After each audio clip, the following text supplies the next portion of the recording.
Hello जी, क्या हालचाल। आज का ये वीडियो बहुत ही इंपॉर्टेंट होने वाला है। इंपॉर्टेंट इन द सेंस कि पूरा का पूरा डिस्कशन होगा आने वाले नीट और जेई के एग्जाम पे।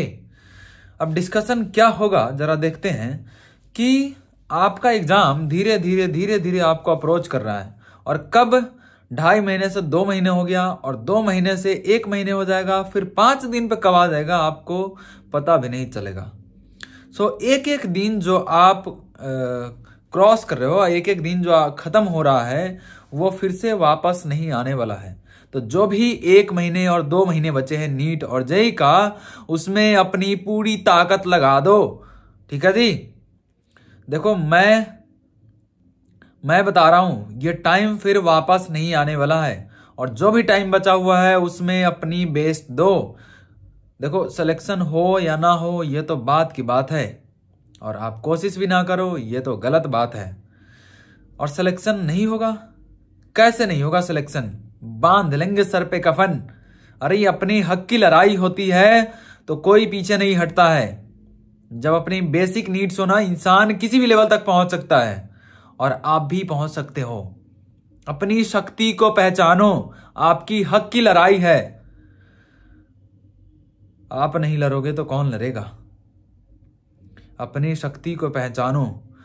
खुद ही बनना पड़ेगा जामवंत जी और खुद ही बनना पड़ेगा हनुमान। कोई आपके लाइफ में नहीं है जो जामवंत जी बन के आएंगे। ठीक है? अपनी शक्ति को खुद ही पहचानो। और एक इंसान कुछ भी कर सकता है। दशरथ माझी 22 सालों तक लगातार मेहनत करके और उसने छेनी और हथौड़े से पूरी पहाड़ को काट दिया। वो क्या था? ये जेई और नीट क्या चीज है यार? क्या चीज है जेई और नीट? इंसान चाहे तो देखो 22 साल तक अपना पेशेंस रख सकता है, वो जुनून रख सकता है, वो जोश रख सकता है, वो भी उस एज में। और आप तो यंग एज में हो, अभी तो खून खोलना चाहिए और खून नहीं खोल रहा है तो फिर बेकार है, पानी है वो। लगा दो अपनी जान, झोंक दो अपने आप को।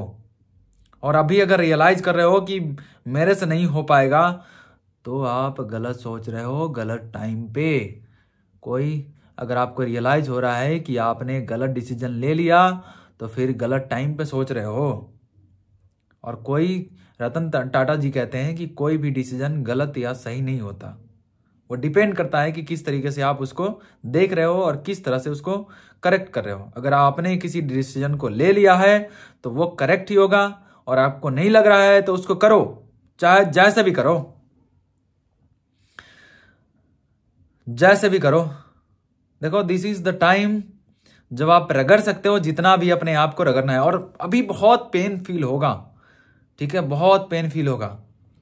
और तभी तो सफर का मजा आता है यार। जब सफर में पेन फील हो तभी सफर का मजा आता है। जब रिजल्ट आएगी ना, वो फील होगा यार, वो मजा आएगा कि कभी लाइफ में अपने वो फीलिंग देखी ना हो, वो फील ही ना किया हो उस फीलिंग को। वो फीलिंग आएगी, रगड़ दो अपने आप को। पेन होगा, ये समझ रहे हो ना? ये जो पेन होगा, ये बहुत ही सही पेन है। ये आपका नया वर्जन देगा। और दिस इज द टाइम जब आप मिनिमम टाइम में आप अपने आप को एकदम ऊंचाइयों तक ले जा सकते हो। फिर एक बार जब यहां से निकल गए, उसके बाद बहुत मेहनत करनी पड़ती है, बहुत ज्यादा, और उसमें टाइम मांगती है। अभी मिनिमम टाइम में आप यहां से ऊपर जा सकते हो, बहुत ही लेवल तक। बाद में आपको बहुत टाइम लग जाएगा, तो इसको हाथ से मत जाने दो। और अभी एनसीईआरटी रगड़ने का टाइम है। चाहे बायोलॉजी का बात करें, चाहे केमिस्ट्री का बात करें, चाहे फिजिक्स का बात करें। केमिस्ट्री के लिए तो फिर mother of all book NCERT. कुछ पोर्शन के लिए आप प्रैक्टिस के लिए जा सकते हो, but at this time NCERT पूरी अच्छी से रगड़ दो, चाहे वो फिजिक्स हो या केमिस्ट्री या बायोलॉजी। और जेई वाले फिजिक्स और केमिस्ट्री तो रगड़ ही दो एनसीईआरटी का, क्योंकि 70-75% तो इसी से आने जा रहा है। बस ही थोड़ा सा घुमा देगा, डेटा चेंज कर देगा, लैंग्वेज बदल देगा, लेकिन पूछेगा तो वही जो एनसीईआरटी में है। कहाँ नगरी नगरी घुमा मुसाफिर, घर का रास्ता भूल गया। इस मॉड्यूल को उठा लिए, उस बुक को उठा लिए, इस बुक को उठा लिए और एनसीईआरटी भूल गए। हाय राम, नहीं, अपनी बेस को मत भूलो, एनसीईआरटी मत छोड़ो, ठीक है। एनसीईआरटी मत छोड़ो, सारा का सारा क्वेश्चन जो आएगा एनसीईआरटी से ही आएगा, ठीक है। थोड़ा सा वेरिएशन रहता है यार, 2-4 क्वेश्चन तो एक्सेप्शन ही रहते हैं, बाकी देखो तो एनसीईआरटी ही रहेगा। मैं अभी क्यों बता रहा हूं, क्योंकि अगर पहले बताता तो लास्ट टाइम में आप एनसीईआरटी नहीं देखते। ये तो किया हुआ है और किया हुआ ही गड़बड़ कर जाता है, कर रखे हैं।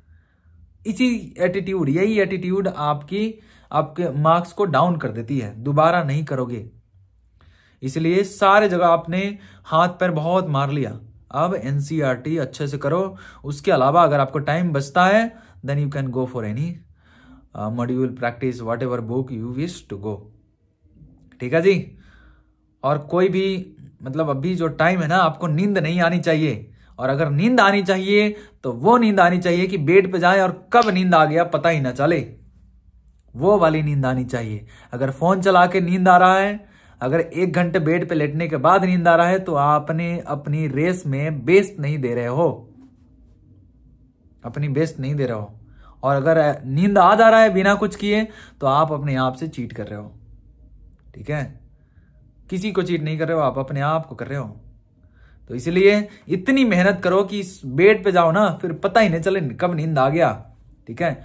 और एट द एंड हेल्थ पे भी ध्यान रखो, एक्सरसाइज, योगा, जिसमें भी आप कंफर्टेबल हो, थोड़ा सा सुबह में करना बहुत ही जरूरी है, क्योंकि हेल्थ इज वेल्थ, ठीक है। तो ये सबसे प्रायोरिटी है, इसकी ध्यान रखो, क्योंकि अगर आपको कुछ हो गया इस टाइम पे तो सब तो आगे निकल जाएंगे, आप वहीं रह जाओगे। तो इसलिए हेल्थ का भी ध्यान रखना है, हेल्थ का भी ध्यान रखना है। फ्रेश फ्रूट वगैरह लिया करो, ठीक है। खाने पे भी ध्यान दो। और एक चीज, ज्यादा खाने के बाद भी नींद आती है तो उस बात का भी ध्यान रखो, हल्के हल्के खाओ। दूसरा चीज और कि खाते खाते पढ़ने से या पढ़ते पढ़ते कुछ ऐसे खाते हैं वो अवॉइड करो, क्योंकि जब आप खाते हैं ना, आपका माइंड फिर प्रॉपर पढ़ाई पे नहीं रहती है, ठीक है। पूरी फोकस के साथ पढ़ो कि कोई 12 घंटे अगर बैठ के रगड़ रहा है तो आपके 6 घंटे उसको बराबर कर जाए। यानी कि पिछले 4 महीने में जितना किसी ने मेहनत किया हो, आप 1 महीने में करके दिखा दो, और वो किया जा सकता है, ठीक है। इफेक्टिवनेस को बढ़ाओ। अगर आप सोच रहे हो कि आपके पास जेईई के लिए 1 महीने, अगर आप सोच रहे हो कि नीट के लिए 2 महीने, नहीं, आप गलत सोच रहे हो। जब 4 महीने थे तो 4 महीने पहले जो आप पढ़ाई कर रहे थे 2 घंटे 4 घंटे, उस हिसाब से सोच रहे थे कि 4 महीने है, और अभी 2 महीने है तो आप तो 3 गुना भी पढ़ रहे हो।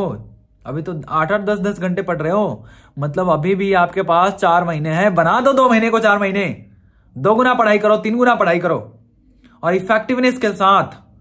ये नहीं कि आवर्स बढ़ा रहे हैं, आवर्स नहीं बढ़ाना है, इफेक्टिवनेस बढ़ाओ। और वो कैसे बढ़ेगा?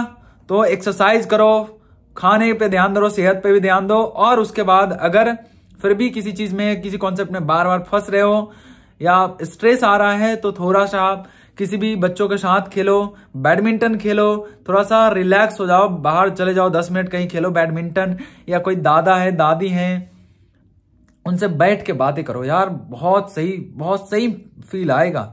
एक तरह से मेडिटेशन का ही वो काम होगा। तो या तो बैडमिंटन खेलो, या जो भी खेल आपको लगता है उसमें एनर्जी बहुत कम हो, थकान कम हो, उसमें जाओ। या तो बैठ के दादी से, दादा से, या अपने माँ बाप से 2-4 बातें करो। मतलब मैं तो रिकमेंड करूंगा दादा दादी से ही बातें करो, मजा आता है, ठीक है। Okay, all the best, bye bye.